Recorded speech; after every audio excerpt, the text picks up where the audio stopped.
ஓட்டு போட எல்லாம் ரெடி ஆயிருப்பீங்க. காலேஜ்ல, ஆஃபீஸ்ல, கம்பெனில, ஸ்கூல்ல எல்லாருமே லீவ் கொடுத்துருப்பாங்க. ஊருக்கு டிக்கெட்லாம் புக் பண்ணியிருப்பீங்க. ஆனால் நீங்கள் ஓட்டு போட மனதளவில் ரெடி ஆகிட்டீங்களா?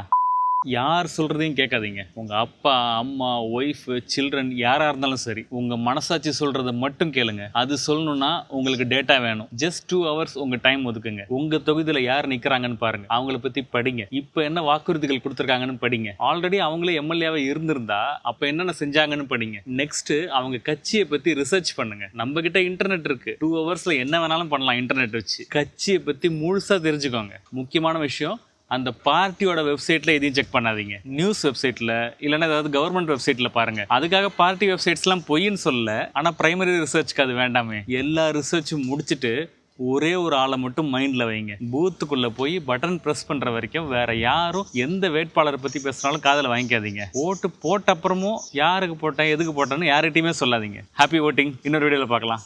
பை.